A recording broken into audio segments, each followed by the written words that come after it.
Raj Kapoor film मेरा नाम joker के निर्माण में दिलो जान से लगे हुए थे और इस फिल्म का उन्होंने न सिर्फ निर्माण किया बल्कि अभिनय और निर्देशन भी उन्होंने ही इस फिल्म का किया था।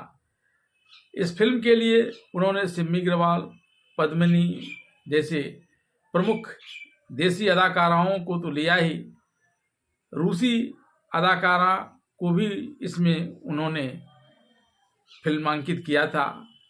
और वहीं दूसरी तरफ उन्होंने इस फिल्म में मनोज कुमार, धर्मेंद्र, दारा सिंह जैसे नामी की नामी फिल्मी सितारे को भी अभिनय के लिए इस फिल्म में लिया था।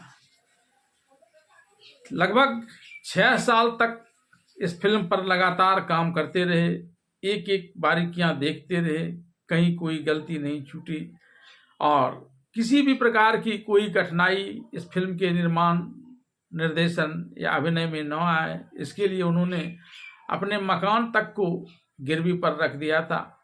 लेकिन 6 साल के बाद यह फिल्म जब निर्मित हुआ तो यह सबसे लंबी फिल्मों में से एक फिल्म थी जिसमें 2 मध्यांतर थे। इससे पूर्व सिर्फ राज कपूर की ही संगम फिल्म में 2 मध्यांतर थे और वह फिल्म सुपर डुपर हिट हुई थी।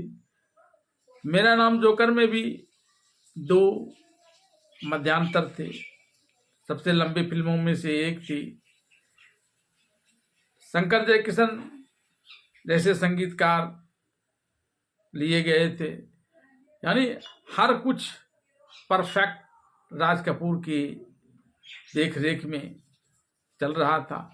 लेकिन जब 1970 में यह फिल्म रुपहले पर्दे पर आई तो यह फिल्म बुरी तरह से फ्लॉप हो गई और इसका राज कपूर के जीवन पर बड़ा प्रभाव पड़ा। उन्होंने फिल्म में अभिनय करने से ही तौबा कर ली और बाद में उन्होंने अभिनय फिल्म में करना छोड़ दिया, निर्देशन के क्षेत्र में उतरे थे और फिर बाद में उन्होंने बॉबी फिल्म बनाई थी अपने इस घाटे की भरपाई के लिए।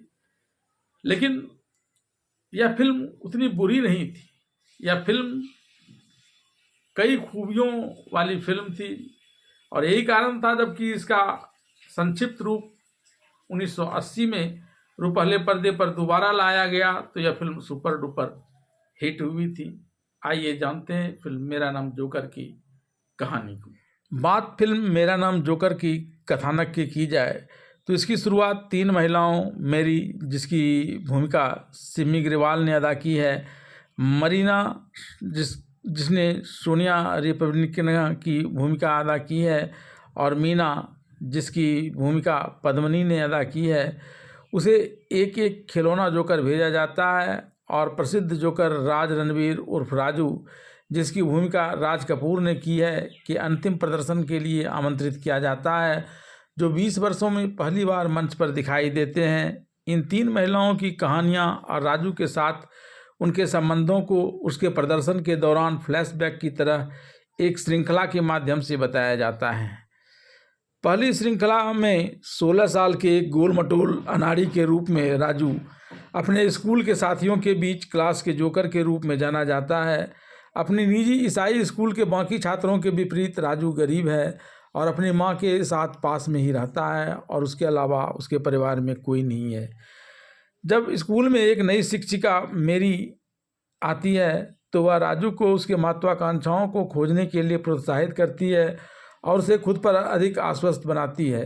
एक दिन घर आने के बाद राजू अपनी माँ से पूछता है कि उसके मृत पिता क्या करते थे। अतीत में इस सवाल को खारिज करने के बावजूद वह आखिरकार जवाब देती है कि उन्होंने सर्कस में एक जोकर के रूप में काम किया था और वहाँ एक दुर्घटना में उनकी मृत्यु हो गई थी।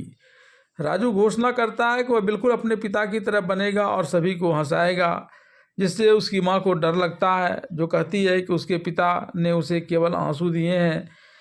जंगल की एक स्कूल यात्रा पर मेरी गलती से नदी में गिर जाती है और जब वह बाहर आती है तो राजू उसके पैर को देखकर मंत्रमुग्ध हो जाता है। फिर वह उसके पीछे एक ग्रोथ में जाता है जो मेरी उसे वहाँ दिखती है और जब वह कहता है कि उसने पाप किया है तो मेरी कहती है कि वह पाप नहीं कर सकता क्योंकि वह एक बच्चा है।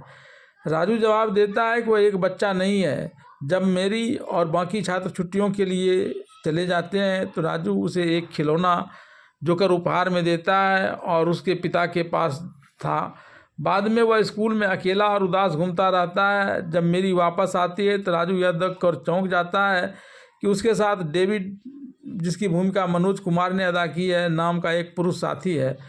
राजू के जोड़े के घर में आने के बाद डेविड को शक होने लगता है और उसके जाने के बाद वह उससे भिड़ जाता है, लेकिन फिर भी बाहर इंतज़ार करता है। जब राजू सदमे में अपनी किताबें गिरा देता है तो डेविड को उसकी तस्वीर और उसके चारों ओर एक दिल वाला कागज़ मिलता है। राजू की माँ बीमार हो जाती है और वह स्कूल की फीस भरने के लिए सड़क के किनारे तरह तरह के व्यंजन बेचने के लिए जोकर की पोशाक पहनना शुरू कर देता है। हालांकि जब उसके सहपाठी की माँ उसे देख लेती है तो राजू को स्कूल से निकाल दिया जाता है। मेरी उसे सांत्वना देती है और कहती है कि वह भी डेविड से शादी करने जा रही है। वह शादी में बेस्ट मैन के तौर पर शामिल होता है। नवविवाहित जोड़े के अपने नए जीवन और बढ़ने से पहले डेविड राजू को खिलौना जोकर वापस उपहार में देता है। इसकी अध्याय 2 में राजू और उसकी बीमार माँ बम्बई आने से पहले कई सालों तक कई शहरों में घूमते रहे हैं। अब एक वयस्क राजू एक स्थानीय मेले में एक जोकर के रूप में काम कर रहा है।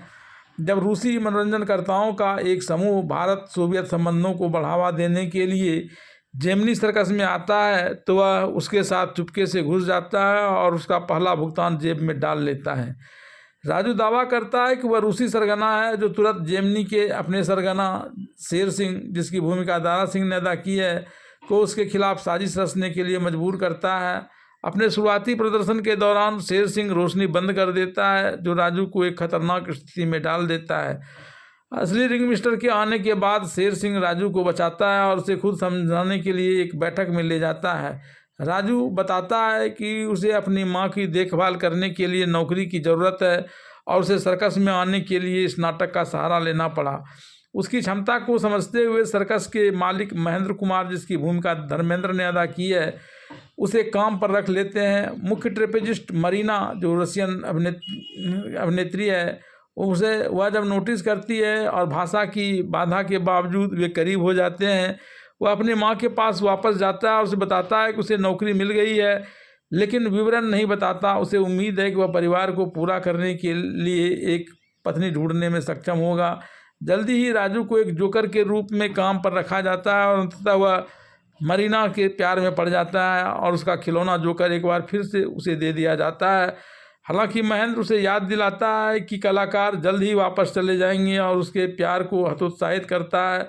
राजू और मरीना फिर से मिलते हैं और मरीना को पता चलता है कि उसकी माँ उसे अपनी भावी पत्नी के रूप में देखती है।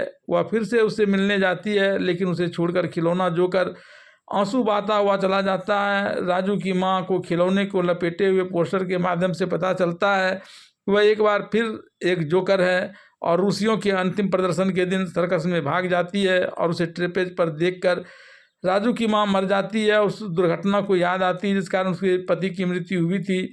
अपने दुख के बावजूद राजू उस रात एक जोकर के रूप में प्रदर्शन करता है। बाद में वह अपनी माँ की मृत्यु का हवाला देते हुए इस्तीफा देने का फैसला करता है। अध्याय राजू द्वारा मरीना को हवाई अड्डे पर विदा करने के साथ समाप्त होता है। तीसरे अध्याय में राजू फिर से अकेला समुद्र तट पर भटकता है और अपने खिलौना जोकर को समुद्र में फेंक देता है। एक कुत्ता उसे पकड़ने के लिए दौड़ता है और उसे वापस दे देता है। कुत्ता अनाथ मीनू का है और तीनों एक साथ सड़क के किनारे सो करने और एक प्रत्यक्ष घर में रहने के लिए साझेदारी करते हैं। एक दिन मीनू की कमीज फट जाती है और राजू को पता चलता है कि वह एक लड़की है, तो वह उसे छोड़ देता है। थोड़ी देर बाद वह उसके घर वापस आता है, जहां वह बताती है कि उसका असली नाम मीना है और उसे शहर में अपने दम पर जीवित रहने के लिए एक लड़के की तरह व्यवहार करना पड़ा, जहां वह एक प्रसिद्ध अभिनेत्री बनने के अपने सपने को पूरा करने के लिए भाग गई थी। राजू उसे एक साड़ी उपहार में देता है, लेकिन स्पष्टीकरण के बावजूद राजू को गुस्सा आता है कि उसकी दोस्ती झूठ पर आधारित थी और वह चला जाता है।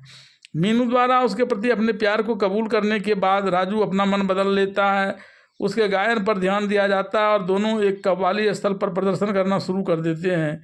एक दिन कुत्ते को आवारा समझकर शहर के पाउंड द्वारा उसे ले जाया जाता है, जबकि राजू अपने साथी के साथ इसके खोने का शोक मनाता है। मीना कहती है कि वह उसके लिए कोई उपयोग नहीं है। उसका रवैया राजू को चौंका देता है। उसे लगता है कि वह दूसरों को इस्तेमाल करने के लिए प्यार को एक उपकरण के रूप में इस्तेमाल करती है। कव्वाली स्थल के मालिक के लिए उसकी दया के बावजूद, जिसने उन्हें पहले से ही भुगतान कर दिया था, मीना उन्हें थिएटर अभिनय में ले जाती है, जबकि मीना का कहना है कि वह उससे प्यार करती है। राजू को शक है। थोड़ी देर के बाद मीना को फिल्म स्टार राजेंद्र कुमार ने देखा, जो अपनी अगली फिल्म के लिए एक नई नायिका चाहते हैं। हालांकि राजू स्क्रीन टेस्ट के लिए मीना के साथ जाता है। राजेंद्र कुमार उसे बताता है कि उसे एक महान अभिनेत्री बनाने के लिए राजू को जाना होगा। अपने पुराने घर पर विदाई के बाद राजू अपने खिलौने जोकर के साथ अकेला रह जाता है। फिर फिल्म उसके आखिरी शो पर वापस लौटती है। एक गाने के बाद राजू अनिश्चित अवधि के मध्यांतर की घोषणा करता है, लेकिन फिर दर्शकों को आश्वस्त करता है कि जोकर को अपने दर्शकों को हंसाने के लिए अभी और भी बहुत कुछ करना है। Film positively not the end शब्दों के साथ समाप्त हो जाती है।